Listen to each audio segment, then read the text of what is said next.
Olá galera, bom dia, boa tarde, boa noite. Vamos dar início a segundo tópico do curso, né, que era para ser na segunda semana, mas atrasamos uma semana, mas ainda estamos dentro do cronograma, tá?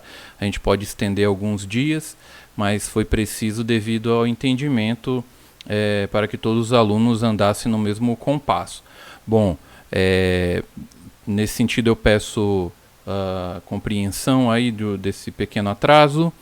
E a maioria dos exercícios vai ter um prazo longo aí devido às nossas complicações de internet para ser enviado, mas vocês vão ter que enviar, tentar pelo menos executar, enviar o que vocês conseguirem fazer para poder ser analisado, ok? Para poder ser corrigido. Essa é uma disciplina bem prática. Existe um passo a passo que vocês devem conseguir instalar alguns programas, de preferência se vocês tiverem o notebook de vocês ou o computador de vocês. Nos polos tem computador disponível, os computadores são, há alguns polos, os computadores são ruins, né? São de baixa potência, digamos assim, e alguns alunos estão tendo dificuldades. Mas vocês vão ter que superar aí essas dificuldades para entregar pelo menos o mínimo, né? Não estou pedindo nada além de instalar um programa ou outro, e vocês têm que ter acesso à internet para isso, para ser minimamente viável o curso e a disciplina, ok? Mas qualquer coisa vocês entrem em contato com o tutor à distância. Bom, depois desses avisos, vamos para a aula de hoje, que é nós vamos configurar o nosso back-end, digamos assim, tá? Essa daqui é uma forma de desenvolvimento clássico desses últimos tempos de sistemas web, tá? Você pode desenvolver tanto sites comuns, estáticos, como sistemas mais complexos. A nossa ideia do nosso curso é seguir a ementa para que o aluno consiga desenvolver um sistema que se conecte com um banco de dados, e esse vai ser o nosso objetivo. Para você conseguir conectar a um banco de dados num sistema JavaScript, você até poderia desenvolver ele no script do lado do cliente, só que isso não é indicado e não é assim que é feito, tá? Devido a questões de segurança. Pensando que o JavaScript é um arquivo que quando você abre um site, ele baixa para a máquina do cliente, o cliente estaria com todas as informações para acessar o banco, e não é assim que as coisas funcionam, e vocês vão entender como que funciona, tá? Bom, eu vou começar a falar aqui de Node.js. Se vocês nunca ouviram falar, agora vocês vão ouvir, vão entender e vão instalar esse sistema também, tá? Bom, primeiramente vamos aqui uma parte mais teórica, né? Aqui está o site do Node.js, aqui minha carinha estava aparecendo, estava cobrindo, mas não, aqui ó, nodejs.org. nodejs.org/pt-br. Deixa eu abrir aqui sem querer. Deixa eu abrir aqui uma janela para a gente conseguir entrar aqui. Então, Node.js, para ele abrir em português, aqui ele já vai para a parte de baixar e instalar o Node, né? Nós vamos fazer isso, eu vou fazer com vocês no Windows, tá? Que eu vi que a maioria de vocês utiliza o Windows, então eu instalei aqui uma máquina virtual no meu Linux e vou ter o mesmo ambiente que vocês pelo menos nessa instalação inicial, tá bom? Mas vamos continuar aqui com a parte do conteúdo. O que é o Node, né? O Node é um software de código aberto, multiplataforma, né? De vários sistemas, Linux, Mac, Windows, Solar, eu acho que Solaris não sei, mas talvez, mas Windows, Linux e Mac, que são os três principais, baseado no interpretador V8 do Google, que permite a execução de código JavaScript fora de um navegador web. O que é esse interpretador? É o nosso querido console aqui, né? Assim, falando de uma maneira bem básica, né?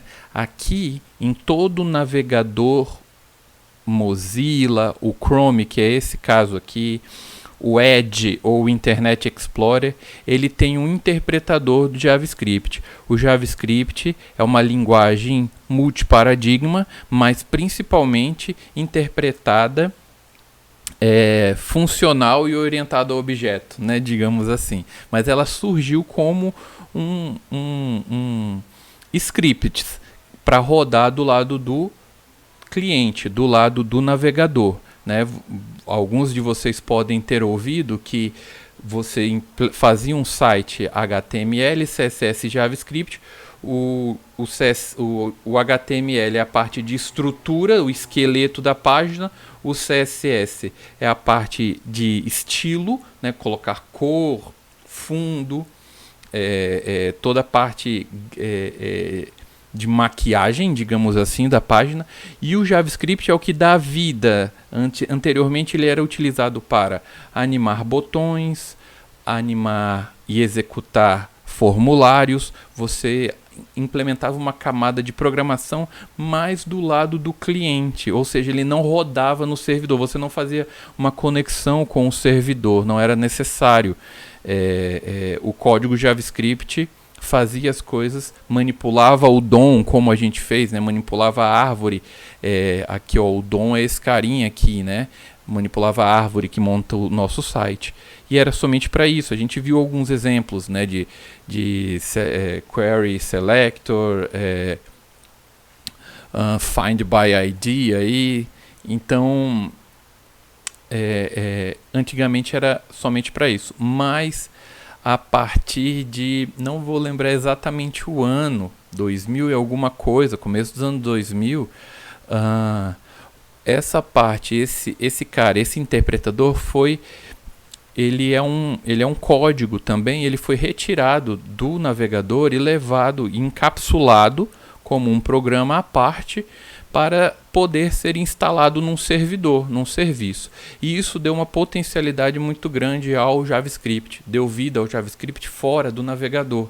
Então, nós conseguimos rodar JavaScript como se fosse um Python, como se fosse uma linguagem Bash, que ele tem acesso a recursos do sistema. E também a parte web veio junto, então daí você pode tanto fazer aplicativos desktop, que por trás ele tem o Node rodando, né? Ele parece que é um arquivo, um programa desktop, mas por trás ele tem o Node.js rodando, se comunicando com o processador e gerenciando memória e esse tipo de coisa, tá? Então é basicamente isso. Você tem um ambiente, você retirou o JavaScript, botou ele num ambiente de serviço e aí agora nós conseguimos rodar código JavaScript tanto do lado do cliente quanto do lado do servidor, tá? Eu vou falar uma sigla mais para frente que faz relação a isso, beleza? E esse interpretador JavaScript no Chrome, ele se chama V8, tá? Ele é um dos primeiros que, na verdade, ele que criou isso, né? Ele tirou e ele era muito bem implementado, ele era mais rápido dos interpretadores. Por exemplo, o nome do interpretador JavaScript do Mozilla, ó, se eu não me engano, é Monkey. Monkey alguma coisa, deixa eu ver. Interpretador JavaScript Firefox, né? Firefox, ó. Interpretador JavaScript. Aqui aqui, ó. Spider-Monkey, tá? Ele, ó, antes da Guerra dos Navegadores, aqui a história, né, o interpretador JavaScript, também chamado de implementador JavaScript, realizava uma execução básica do código-fonte do JavaScript em JavaScript, dando suporte a pequenos efeitos de HTML, como eu falei para vocês, aqueles efeitinhos de botões e tal. O primeiro interpretador JavaScript foi criado por Brendan Eich, da Netscape, que veio do navegador Netscape, tá? O interpretador chamado Spider-Monkey foi implementado em C e C++. Os interpretadores vêm sendo expandidos desde então. Em 2008, eu falei que era nos anos 2000 ali, na primeira década dos anos 2000, o recém-lançado navegador Chrome foi aclamado por sua performance na execução do JavaScript, que desencadeou uma guerra pelo desenvolvimento de interpretadores cada vez mais rápido. Surgiram os interpretadores, o ScrewStream e o TraceMonkey da Mozilla. Desculpa, o nome é TraceMonkey, tá? O SpiderMonkey é do Netscape, mas vocês sabem que o Mozilla veio do projeto Netscape, né? Então, e daí, entretanto, o Google respondeu com um projeto liderado pelo dinamarquês Lars Beck, o interpretador V8, que eu acabei de falar para vocês. Lançado na versão 2 do Chrome, o V8 fez novamente o Chrome o navegador mais rápido na execução de JavaScript. Ele come muita memória. O navegador do Chrome é um dos que mais come memória, né? E daí tem outros aí, os outros nomes dos outros interpretadores, que eu pensei que ele ia citar aqui, mas ele não cita, mas eles são os principais. Eu quero que vocês entendam do que a gente está falando. Então, o Node.js pode ser definido como um ambiente de execução JavaScript server-side. Server-side é lado do servidor, né? Lado do servidor. Do lado do cliente é o client-side, né? E isso significa que o Node.js que com o Node.js é possível criar aplicações de JavaScript para rodar como uma aplicação standalone, ou seja, que não precisa de mais nada, ela sozinha se vira, tá? Em uma máquina, não dependendo de nenhum browser para execução como estamos acostumados.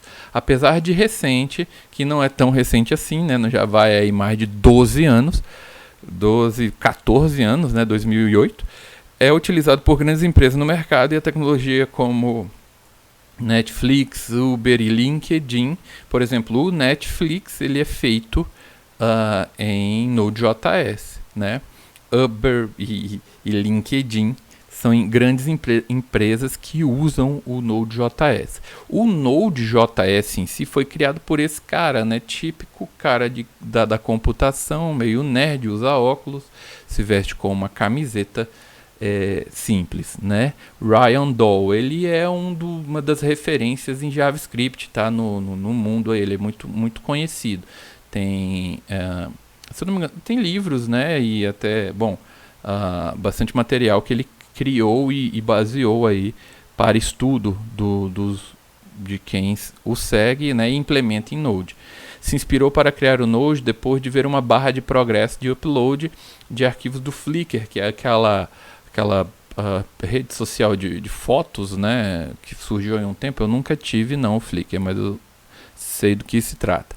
Ele percebeu que o navegador não sabia o quanto do arquivo foi carregado e tinha que consultar o servidor web, né? Então, essa é a história que ele precisou fazer alguma coisa, entender, ele questionou e foi lá e implementou uma coisa que revolucionou aí a parte de desenvolvimento web, tá? E hoje em dia, a maioria dos programas você faz uso da web, eles são implementados na web. Você abre o navegador para poder utilizá-los, né? Se não abre o navegador, você consome serviços que estão na rede, né, em nuvem e tal. Então, a característica principal, né, e a diferença principal, na verdade, né, a principal característica e a diferença principal com tecnologias como PHP, que também é uma linguagem que roda do lado do servidor, Java mesmo, né? Java normal, orientado a objeto aí. Esse daqui é o nosso querido C#, né? Ou C é a execução das requisições e eventos single thread, né? A diferença para essas outras linguagens do servidor é que o Node.js é single thread. Single a gente sabe que é simples, único, e thread é a execução pelo processador, né? Uma função que é executada pelo núcleo do processador, onde apenas uma thread, uma chamada de event loop, né? Uma thread, vocês sabem o que seria uma sequência de execuções, né, que o processador faz. E aqui no JavaScript, aqui no V8, no Node, ele tem um controlador único de execuções e basicamente você chega com requisições e esse event loop consegue dividir essas execuções entre os processadores e trazer uma resposta meio que ao mesmo tempo, tá? Essa é a diferença dele. Aqui ele está falando, ó, ele não faz uso de uma fila de espera. Ele entra tipo como se fosse um loop mesmo, um loop que ele fica rodando, esperando chamadas de funções. Aqui nós temos o nosso heap e o stack, que acredito, mas se vocês não viram, é como é organizada a memória do computador, né, uma memória de execução, a stack sendo uma pilha de execução, né, dos códigos, onde cada código ele entra e vai se empilhando aqui, né, na nossa pilha, e daí quando é a hora dele ser executado, ele sai da pilha e é executado, né? E o heap é alocação de memória dinâmica, né? Ponteiros, funções de listas encadeadas e tal. Eles entram espaçado na memória. E daí a stack aqui, né? Aqui o V8 ele é composto como se fosse uma memória. Tudo aqui seria a composição do Node.js. Ele chama de callback queue, que é aqui no caso uma fila, né, uma fila onde ele vai entrando, vai executando na stack e aqui ele vai executando e montando a sua página. Ele utiliza para executar do lado do processador uma biblioteca chamada libuv, que ela é feita em C++, tá? No final das contas, um código JavaScript é transformado em código C++ para ser executado pelo processador, tá? Isso aqui foi um diferencial do interpretador V8 do Google, tá? Eles melhoraram essas bibliotecas, né? Então, outras duas características que vocês vão ver muito quem se aprofundar aí no estudo do Node.js é que ele é baseado em eventos, ou seja, ele fica aguardando eventos acontecerem, né? Eventos são aqueles que a gente implementou na primeira semana aí, né? O onClick é um evento, quando você clica o mouse em cima de um botão, de um elemento, ele emite um evento. E se o código tiver um listener, um escutador, ele consegue capturar aquele evento e fazer alguma coisa, né?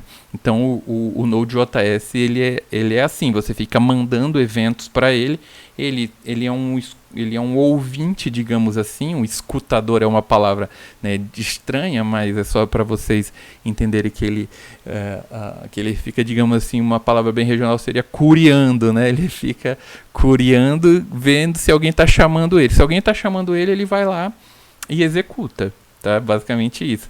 E ele tem a I/O não bloqueante. A I/O não bloqueante está relacionado a esse event loop, tá? Que esse I/O é input, output, entrada e saída, e as execuções de processos do Node.js não bloqueia o processo. Você consegue mandar uma coisa para ele, ele fica executando se tiver, né, núcleos disponível, ou parte da memória com processamento disponível, ele vai encaixando outra tarefa, sempre fazendo meio que multithread, e vem a resposta de ele retorna, tá? Então o Node.js, por ser JavaScript, se você, por exemplo, acredito que vocês vão me entender aqui, o meu site ele precisa abrir e recuperar informações do banco de dados. Essa chamada de recuperação de informações do banco de dados, ela pode demorar, mas mesmo assim ele continua abrindo o site, entendeu? Fazendo outras requisições para abrir no mapa do Google Maps. Se for mais rápido a abertura desse mapa do Google Maps, ele vai abrir primeiro e vai renderizar. Ele não fica esperando o retorno da resposta da minha consulta ao banco inicialmente, entendeu? Então ele não é bloqueante, ele executa as coisas uma depois da outra. Você pode forçar que ele aguarde. Tem coisas que eu preciso consultar e esperar o retorno para eu fazer alguma coisa, entendeu? Então você tem controle disso com o código JavaScript. O Node.js como servidor web, né? Aqui cabe um entendimento sobre como que funciona a internet, que eu acredito que vocês já tiveram aulas sobre isso, mas aqui lembrando, nós temos basicamente uma arquitetura de serviço web cliente-servidor, né? O cliente sendo um navegador, um smartphone com um browser lá dentro, mas podem ser outros sistemas também são clientes, mas basicamente eles fazem uma requisição a um servidor qualquer, ou seja, quando eu digito www.ufrr.br,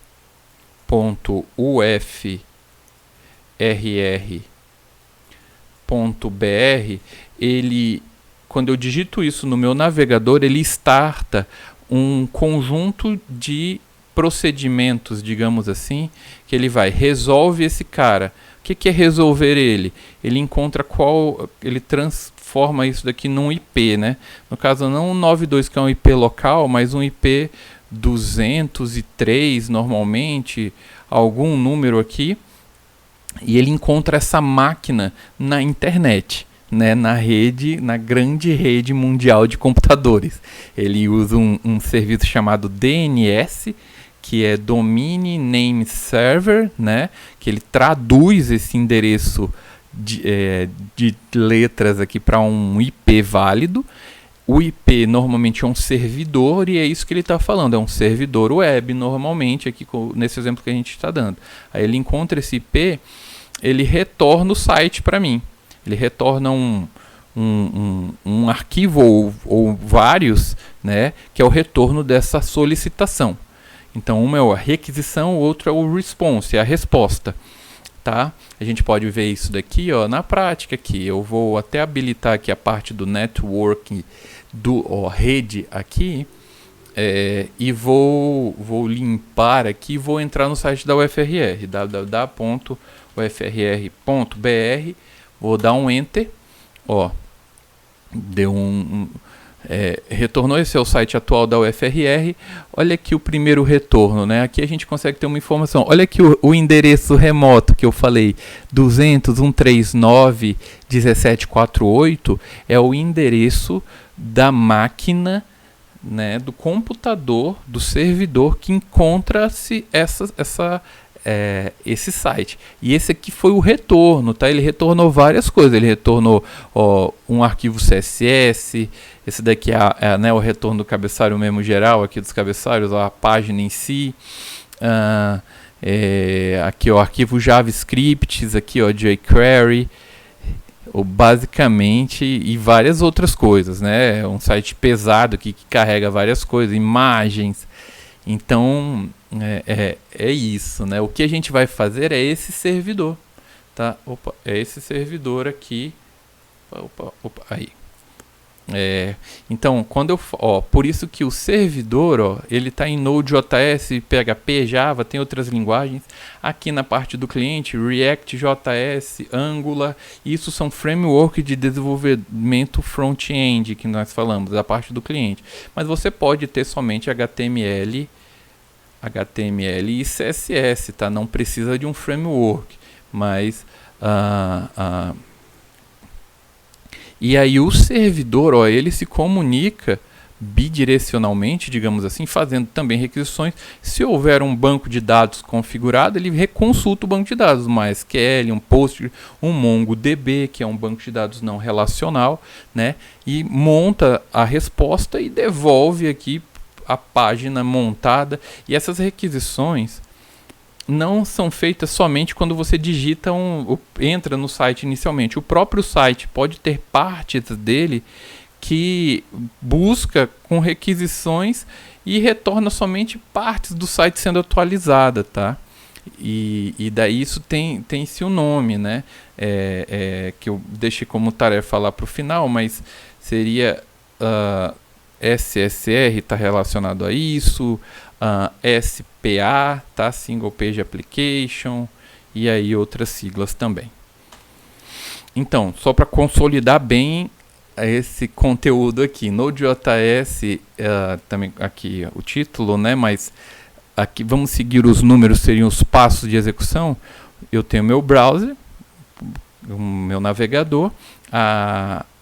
Aqui, nesse contexto de servidor web Node, ele se comunica primeiro com o Express, que a gente vai já entender o que é esse cara e por quê, né? E daí ele se comunica número 2 com o Node.js Server, ele está meio que na mesma camada. O Node.js executa, né, o processamento, digamos assim, execução aqui, do que está sendo solicitado. Ele executa também alimentando um script output de um banco de dados, se houver. E esse cara é meio que um só, tá? Uma só parte. Ele retorna update GUI, né, que é a camada do cliente gráfico aí, with DB results, né, e atualiza o browser, tá? Essa é o fluxo. Eu falei que nós íamos falar do Express, né? Como eu falei para vocês, o Node.js, como vai ficar claro no final dessa aula, ele pode ser várias coisas do lado do servidor. Ele pode ser um servidor de arquivos somente, um servidor de impressão, sei lá, quais são os outros serviços que nós utilizamos, né? Não necessariamente um servidor web que fornece retorno de páginas web às suas requisições. Ele pode ser um servidor de mapa, deixa eu ver qual outro serviço que nós utilizamos. Somente a parte do banco de dados para armazenar. Então ele pode ser várias coisas, inclusive nada, né, como dizia o poeta. Bom, mas se nós quisermos fazer uma comunicação num sistema web, eu preciso de um servidor web. E o Express, ele não quer dizer que ele seja necessário. Eu tenho pacotes Node puro que faz essa camada para mim, digamos assim, implementa mais na unha algumas funções. O Express, ele é um framework que facilita essa tradução, né, o recebimento de requisições, a busca pelo que você está querendo encontrar de arquivo, de rota, de função aqui que você queira executar do lado do servidor, e o retorno para o cliente, tá? Ele facilita com códigos mais, digamos assim, menos verbosos, né? Menos escrita, que facilita a implementação de um servidor web, é basicamente isso, tá? Então, aqui é do site do Express, se vocês quiserem entrar e ler na íntegra. O Express é um framework para aplicativo da web do Node.js, mínimo e flexível, que fornece um conjunto robusto de recursos para aplicativos web e móvel. O Node.js, ele consegue acessar recursos da máquina, tá? Então ele sai do navegador mesmo. Então você consegue coletar informações do processamento de memória de um cliente, do servidor, entendeu? É muito interessante o poder do JavaScript nesse sentido, tá? APIs, que significa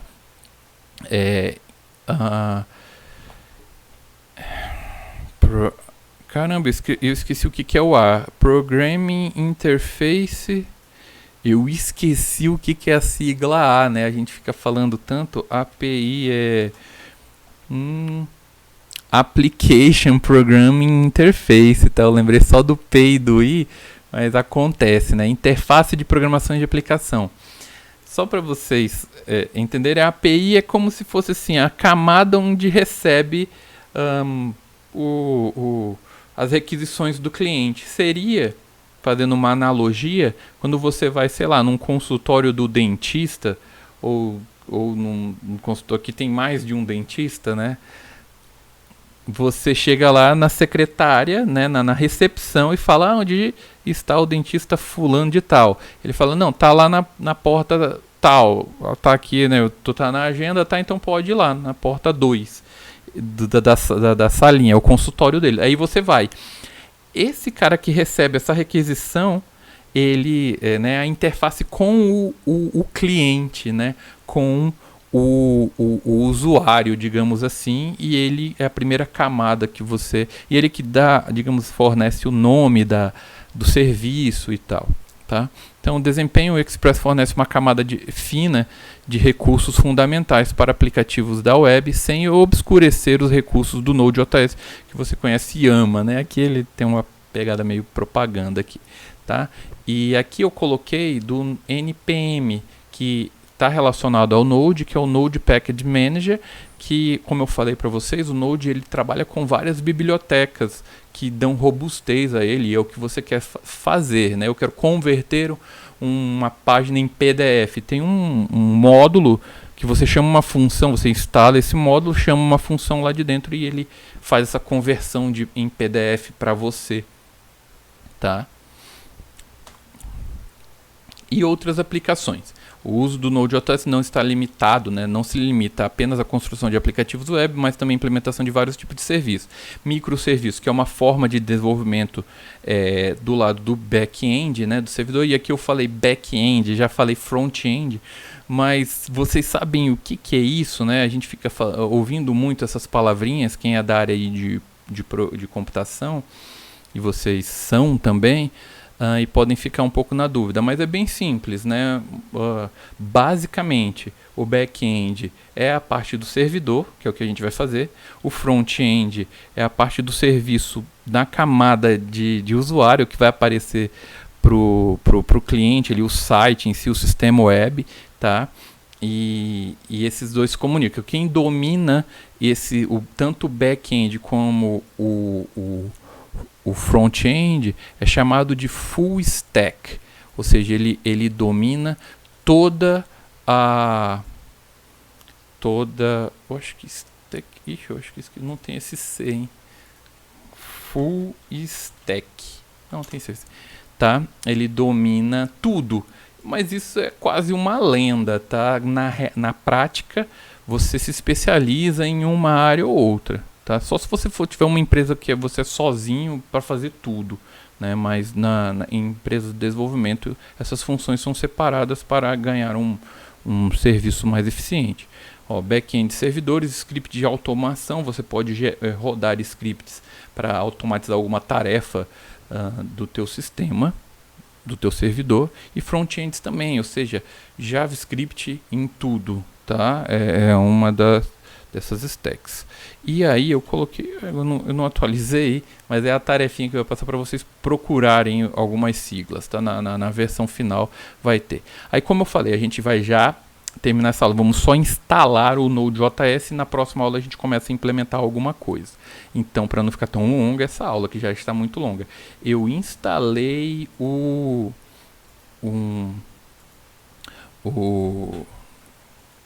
Windows, né? Tá aqui, ó. O Windows, tentei instalar mais facilmente o Windows 10, mas ficou muito pesado aqui na minha máquina. Eu instalei o Windows 7, tá? Que fazia tempo que eu não mexia, mas ficou top aqui. Instalei um negócio aqui que ele ficou bem como se fosse uma máquina normal, tá? E aí aqui eu instalei o meu VS Code, né? Que eu vi alguns de vocês com dificuldade de instalação, né, que aqui é o meu Visual Studio Code, e lá na instalação, na hora que você está instalando ele fala, você quer habilitar a possibilidade de abrir no Explorer arquivos para o VS Code, e ele fala que sim, tá? O que é isso que eu estou falando? Não sei se vocês entenderam. Eu posso aqui criar é isso daqui, eu tenho uma pasta, vou criar uma pasta aqui, teste, e vou criar aqui o nosso, eu consigo abrir essa pasta no VS Code, ó, abrir com code, só na hora de instalação vocês marcarem essa opção. Daí aqui dentro eu já estou no meu ambiente que eu quero desenvolver alguma coisa, né? A gente fez lá o index.html como exemplo, né?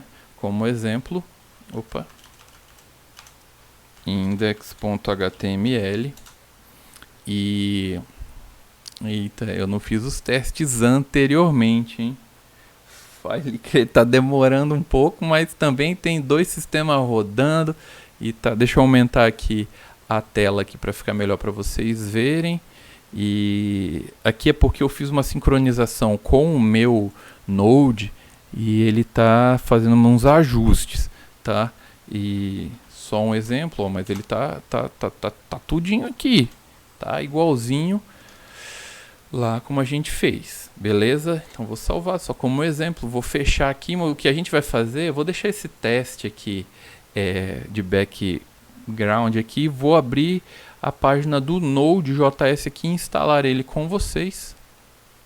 Então vou digitar aqui Node.js no Google, né? Ele já abre aqui, ó, o Node.js/org. Ele entra, como eu falei para vocês, em inglês aqui no meu. Se vocês quiserem a página em português, de PTBR, né? Que é português do Brasil /PTBR, aí ele traduz, tá? Aí eu vou, ó, fazer o download dessa versão LTS, que é o Long Term Service, né? Que é a versão estável. Que ele está fazendo download rápido, né? A internet tá boa aqui onde eu estou. Depois de fazer o download, clica aí e executa. Vixe Maria. Ele não. These applications only supported on 8. Eu não fiz esse teste antes, nem vim fazer com vocês. Windows Server ou Higher. Eu vou ter que baixar uma versão um pouquinho menor aqui. Vamos tentar outro download aqui. Para uma versão do Windows 7. Talvez eu vou ter que dar uma procurada. Então, versões anteriores. Vamos aqui comigo. No Windows, a partir do 8 ali, ele daria certo, né? Então, ali, talvez a gente procure e corrija esse problema junto, né? Ó, V8, né? Que é o que a gente falou. Deixa eu ver qual versão do Node para o Windows 7. Que está descontinuado, né? Versão Node.js Windows. Olha, ele até apareceu ali para mim, o Windows 7, para me ajudar aqui. What version Node.js? 14 LTS. It seems that versão 13, 14, the last installer works in Windows 7. Então é esse que eu vou ter que procurar, a versão 14. E deixa eu ver se eu consigo. Aqui tem outras, ó. Vamos puxar aqui 16, 15. Vamos pegar a 14 LTS. Então, ó, LTS. Vamos digitar aqui então. Vamos digitar aqui no Google mesmo. Node.js, eu quero essa. 14.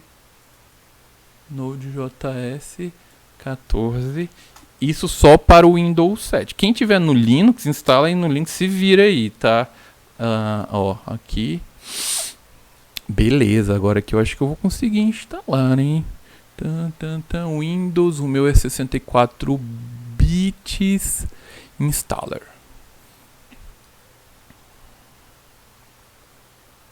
É 10.14, né? Acho que agora vai, hein? Bom que deu erro, que às vezes acontece erro aí na casa de vocês, né? A gente corrige os erros assim. Tá baixando agora, tá demorando um pouco. Vou dar um pause aqui para não ficar tão longo e já volto quando voltar aqui. Foi eu pausar, ele voltou. Executar agora. Agora eu acho que ele abriu, hein? Node.js, accept. Ele vai salvar no C. Vocês têm que ir lendo, né? Ó, daí ele tá falando, ó, add to path. Ele já vai adicionar, então deixa assim mesmo. Next. Automatically install the necessary tools. Note that this will also install Box Starter and Chocolate. The script will pop up in new window after the installation complete. Vamos botar esse cara aqui também, que ele fala que alguns módulos precisam compilar arquivos CC++, né? Então instala aí, ó, além do Python 2 e tal, tem que estar instalado. Vamos ver se ele vai instalar junto, que eu nem instalei o Python 2 nessa máquina aqui virtual. Se precisar de algo, você tem que ir instalando. É assim, quem é da área de computação, né? Às vezes não é fácil as coisas, mas vocês têm que ir conseguindo resolver, né? Esse é o diferencial. O chefe de vocês vai falar, eu só quero que você resolva, não quero que você fique criando problemas. E a gente da computação resolve mais problemas do que os outros resolvem pra gente. Bom, tá instalando aqui, eu tô indo bem passo a passo total aqui, como se fosse na máquina de vocês, né? Não, eu acredito que a maioria de vocês aí tem o Windows 10 ou até o Windows 11 já, né? Possivelmente poucos de vocês têm o Windows 7, mas aí ele fala Tools for Node.js Native Modern Installation Script. The Box Starter, que foi o que ele falou que ia aparecer, né? Ele vai falar you can computer during, ele vai instalar alguma outra coisa a mais aqui. Ele tá falando, tá instalando, né? You can close the press para continuar apertando Enter aqui que ele vai instalar o Windows PowerShell, que é como se fosse o terminal aí, ó. Aí ele tá falando assim: did not detect chocolate and unable to install. Installation of box has. Putz, ele tem que ter um outro.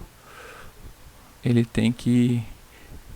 Chocolate is going to download and install machine should do not have not network greater than will also download and. Bom, pensei que ele fazia as coisas mais automático. Corrijam aí, deixa eu ver, vamos ver se type enter to exit. Ele tá falando para instalar esse chocolate aí. Na verdade ele instalou, tá? É que ele tá querendo instalar algumas coisas a mais e daí ele tá dando esses avisos. No Windows 10 para cá, ou no Ubuntu, ele não dá esses problemas não, ele só instala. Deixa eu ver o que é esse chocolate aí aqui, já volto. Galera, eu não sei quem tem o Windows 7, mas vendo aqui, vamos instalar o que ele está pedindo aqui desse chocolate. Eu botei aqui, ó, Chocolate Windows, que é um gerenciador de pacotes do Windows, pelo que eu entendi. Aí a gente tem isso, o PowerShell. Mínimo versão install do website, PowerShell 2 versão 2. Eu vou instalar o Net Framework 4+, aqui. Vou copiar aqui e ver se eu consigo fazer o download dele. Do próprio site da Microsoft. Se eu não me engano, eu tinha instalado, né? Ó, aqui, ó, tem o instalador web. Eu vou baixar. É sempre bom estar atualizado. Ele já .NET aqui, tá? Ele já baixou aqui para mim. Vou instalar essa minha máquina. Ele está falando, instalação, nunca vejo os motivos. Uma versão igual ou superior já está instalada. Eu tinha a impressão que já estava instalado. Mas eu acho então que ele pediu o PowerShell, então. Aí o PowerShell V2 aqui.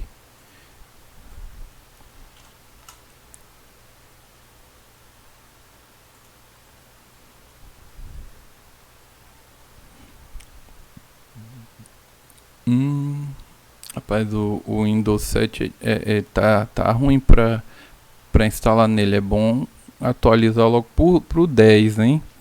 Mas para adicionar no Windows 7, ele nem dá suporte. Cadê os Windows anteriores? Será que não dá suporte? Bom, vamos continuar aqui, que eu acho que já vai dar pra gente fazer, tá? O que eu quero, depois de instalar ali, não precisa instalar essas coisas, é para ele funcionar. Ele tá pedindo PowerShell porque ele facilita. Deixa eu ver se ele instalou algum Power aqui. Power. Não. Shell. Tem o Shell, mas não é o PowerShell. Eu vou instalar o PowerShell para a gente poder mexer, né? A gente tem o CMD, isso eu tenho certeza. Se ele instalou, se o Node for instalado corretamente, se você digitar Node, para ele, ó, para ele entrar, né? Eu digitei Node e entrei, e aí agora aqui x igual a 10, ele abriu um ambiente de execução de código para mim, tá? Deixa eu sair aqui. Se você digitar Node --version, ele está mostrando qual é a versão do Node que está instalado aqui no meu sistema, tá? E é isso que basicamente a gente consegue fazer. Por exemplo, eu consigo rodar um script JavaScript. Ele é um interpretador JavaScript da máquina. Então, se eu criar um arquivo JavaScript, chamar o Node e executar, ele vai rodar. Vamos só fazer esse exemplo aqui. Eu vou aqui no meu teste, que eu já tenho a pastazinha teste, né? e vou criar vou abrir ela com o meu VS Code, vou criar um arquivo JavaScript aleatório aqui, tá? Só para vocês entenderem o que a gente está fazendo. Vou criar aqui um teste.js, arquivo JavaScript. Tá demorando mais que a vida para criar as coisas aqui, que eu acho que ele tá... depois eu vou verificar isso, porque que ele tá tão demorado assim, tá?